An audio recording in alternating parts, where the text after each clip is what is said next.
मैं बिहार से हूँ। पटना में स्थित डॉक्टर अंबेडकर भवन में भव्य स्तर पर आयोजित डॉक्टर अंबेडकर कार्यक्रम का आयोजन हुआ, जिसमें मुख्य अतिथि के तौर पर माननीय राज्यपाल महोदय लेफ्टिनेंट जनरल सैयद अता हसनैन महोदय पहुँचे।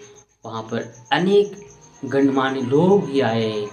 उस कार्यक्रम के संचालक महोदय और अध्यक्ष महोदय ने अपने भाषणों में मंचासीन राज्यपाल महोदय को तमाम सवालों अवगत कराए और उन्होंने भी अपनी भाषण में इन तमाम सवालों के जवाब की ओर अपनी बातों को रखे हैं। राज्यपाल महोदय पुष्पांजलि अर्पित कर रहे हैं। बाबा साहब को नमन कर रहे हैं। राज्यपाल महोदय के साथ हमारे संघ के अध्यक्ष श्री ए.के. अम्बेडकर, विश्वनाथ चौधरी, मुंशी प्रसाद, पूर्णिमा चौधरी राज्यपाल महोदय के साथ हैं, मंटू पासवान। राज्यपाल महोदय को तालियों के गड़गड़ाहट के साथ आपको स्वागत करना है। राज्यपाल महोदय मंच की ओर बढ़ रहे हैं। आपकी तालियां बजती रहनी चाहिए। राज्यपाल महोदय के सम्मान में बिहार का पहला सार्वजनिक कार्यक्रम में हमारे राज्यपाल महोदय शामिल हो रहे हैं। तालियों के गड़गड़ाहट के साथ आप उनको सम्मानित करेंगे। हम आग्रह करेंगे राज्यपाल महोदय अपना भाषण ग्रहण करें। ए. अम्बेडकर साहब राज्यपाल महोदय के बगल में अलका वर्मा मैडम, दीप्ति कुमार मैडम और बी.एल. बसंत्री साहब, आप लोग अपना स्थान ग्रहण कर लें। अब राष्ट्रीय गीत का धुन बजेगा, वंदे मातरम, और उसके बाद से राष्ट्रगान जन गण मन का धुन बजेगा। उसके साथ आप सभी लोगों को गाना है और उसके साथ आप लोगों को खड़े होना है। दीप्ति कुमार मैडम है, बगल में जो है अलका वर्मा मैडम है, जो एडवोकेट पटना हाईकोर्ट है। वंदे मातरम, वंदे मातरम, सुजलां सुफलां मलयज शीतलां।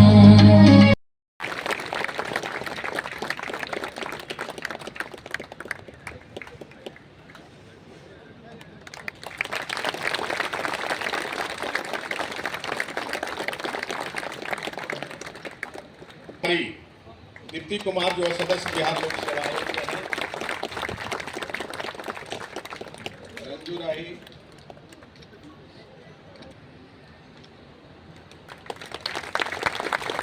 पूर्णिमा चौधरी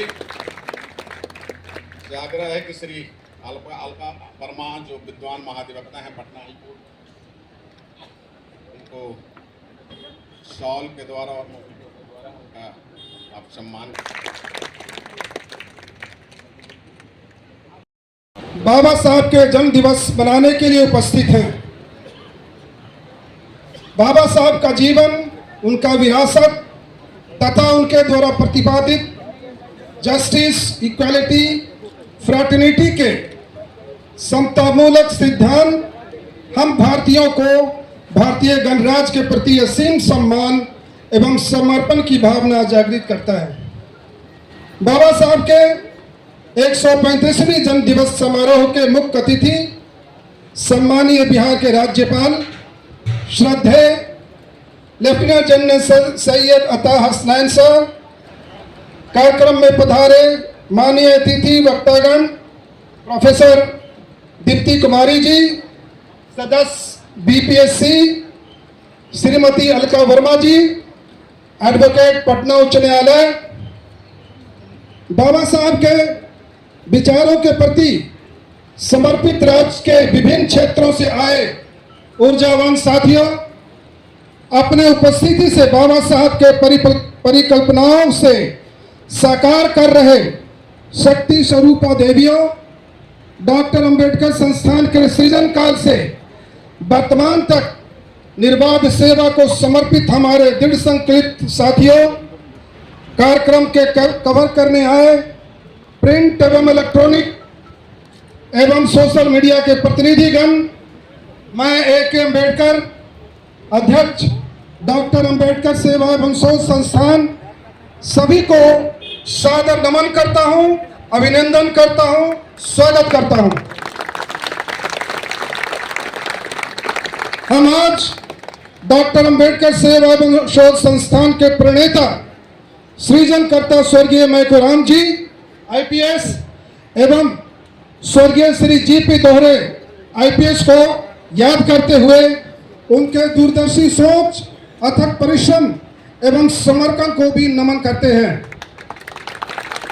और मैं अंत में उन सभी साथियों को जो आज के कार्यक्रम के प्रबंधन एवं संचालन में सापेक्ष अथवा परोक्ष रूप से सहयोग प्रदान किया है, सेवाएं दी हैं, उनका भी अभिनंदन करता हूं, वंदन करता हूं।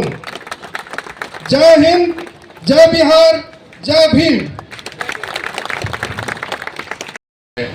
हमें भी समानता का अधिकार है, लेकिन बिहार में हमारे जो बच्चे हैं पढ़ रहे हैं, उनका जो वैकेंसी अभी निकल रहा है उसमें SC ST छात्रों का वैकेंसी नहीं के बराबर निकल रहा है। इसका कारण ये है कि बिहार सरकार ने एक चिट्ठी जारी कर कहा है कि SC ST को छोड़कर बाकी सभी लोगों को उच्च पदों पर पदस्थापित किया जाएगा। SC ST का पदस्थापन सुप्रीम कोर्ट के डिसीजन के बाद होगा। सर, हम आपका ध्यान इस रूप में एकत्रित करना चाहते हैं, जब इस राज्य में, इस देश में समानता का अधिकार है, जब सुप्रीम कोर्ट के फलाफल पर अन्य श्रेणी के, अन्य वर्ग को, लोगों को जब उच्च पदों पर पदस्थापन किया जा रहा है, तो SC ST कर्मियों को उच्च पदों पर पदस्थापन क्यों नहीं किया जा रहा है? क्योंकि उच्च पदों पर का पदस्थापन नहीं किया जा रहा है, इसलिए वैकेंसी क्रिएट नहीं हो रही है, इसलिए वैकेंसी निकल रही है। इन सवालों को हम लोगों ने हर जगह उठाया है, हर जगह सरकार का ध्यान भी आकृष्ट किया है, बिहार विधानसभा का भी आकृष्ट किया है, लेकिन हमारे अनसुलझे सवाल हैं। आप हमारे नए नए राज्यपाल हैं, हमें आपका आशीर्वचन चाहिए कि हमें भी उच्च पदों पर पदस्थापन किया जाए। हमें आपका आशीर्वचन इस रूप में चाहिए कि हमारे बहुत सारे सीटें बैकलॉग हैं, उसका विशेष भर्ती अभियान चलाया जाए। महोदय, हम आपसे कहना चाहते हैं, आपको हम बताना चाहते हैं, आपका ध्यान आकृष्ट करना चाहते हैं कि हमारे लिए SC ST एक सब प्लान है, जिसमें SC ST के लिए पैसों को खर्च करना है, लेकिन वो पैसा SC ST को छोड़कर बाकी सब जगह खर्च हो जाते हैं। इसलिए हम आपसे आग्रह करना चाहते हैं कि SC ST सब प्लान को एक्ट बना दिया जाए। महोदय, हमारे बहुत सारे सवाल हैं, हम सारे सवालों को यहाँ पर हम डिस्प्ले किए हैं, हम आपको अवगत भी कराएंगे आपसे मिलके। हम पढ़ना चाहते हैं, हम भी पढ़ना चाहते हैं, इसलिए वेलफेयर हॉस्टल का निर्माण करा दिया जाए। महोदय, हम चाहते हैं कि संविधान ने जो हमको आरक्षण दिया है, जिस भावना के तहत दिया है, उसको सही पालन हो।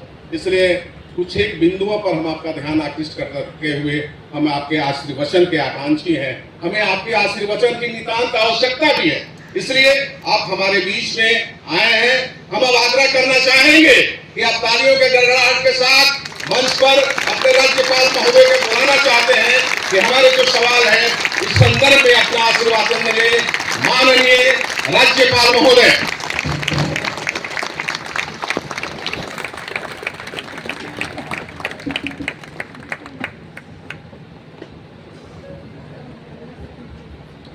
धन्यवाद। सबसे पहले शुरू करते हैं। जय हिंद।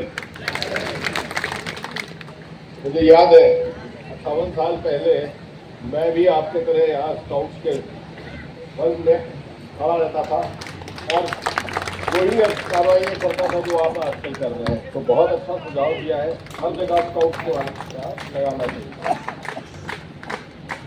चेयरमैन साहब डॉक्टर अम्बेडकर सेवा एवं शोध संस्थान Patna Shri A.K. Ambedkar ji, member BPSC professor Dipti Kumari ji, practising lawyer Patna high court Alka Verma जी,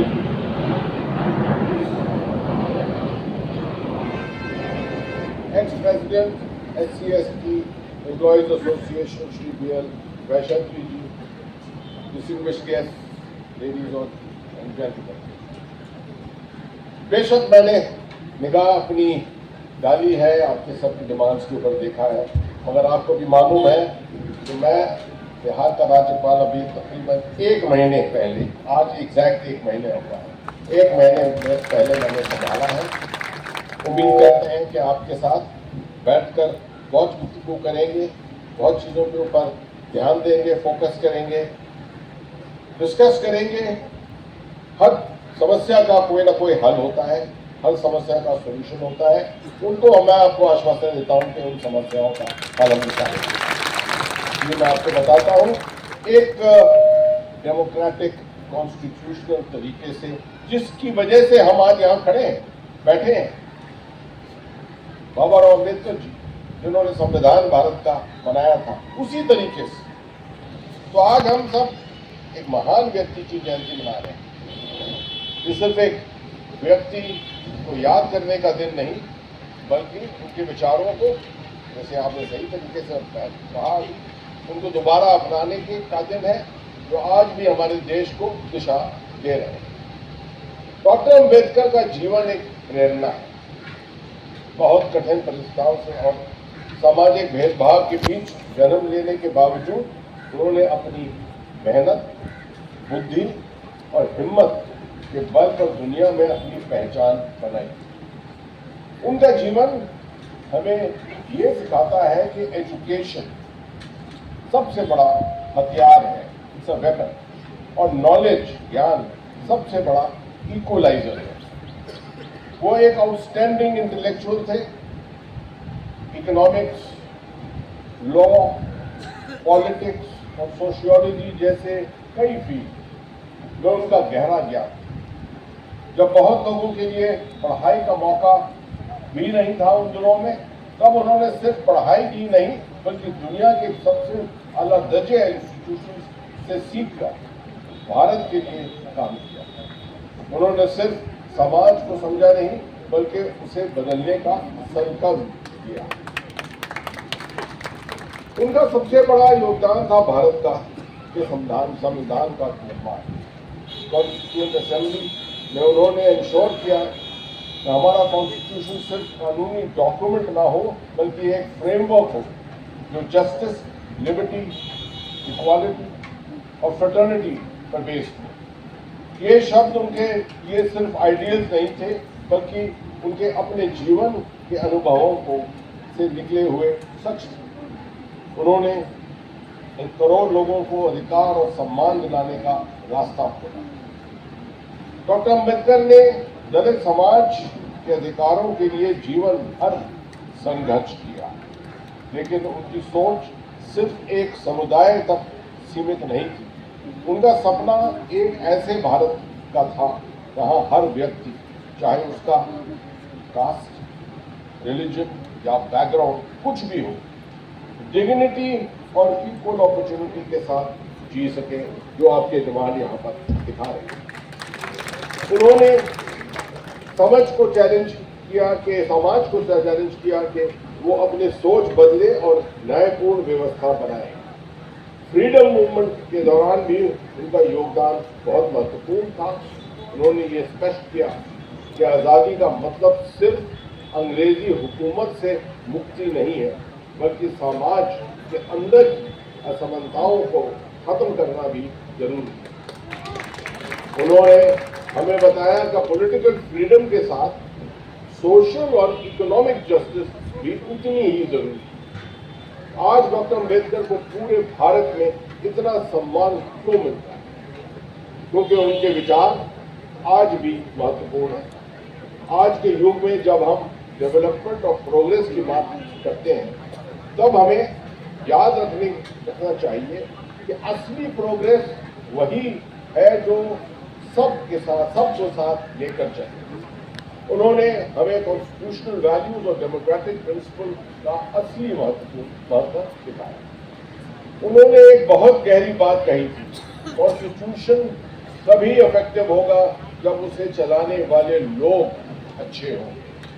ये बात आज भी उतनी ही सत्य रखती है। हमें सिर्फ अधिकार नहीं, बल्कि अपनी जिम्मेदारियों को भी समझना होगा। आज अम्बेडकर दिवस के अवसर पर आइए हम सब मिलकर संकल्प करें कि हम जस्टिस, इक्वालिटी और ह्यूमन डिग्निटी के मूल्यों को अपने जीवन में उतारेंगे। हम एक ऐसा भारत बनाएंगे जो बाबा साहेब के सपने का भारत हो, जहां हर नागरिक को सम्मान, अवसर और आजादी मिले। धन्यवाद। जय हिंद, जय भारत।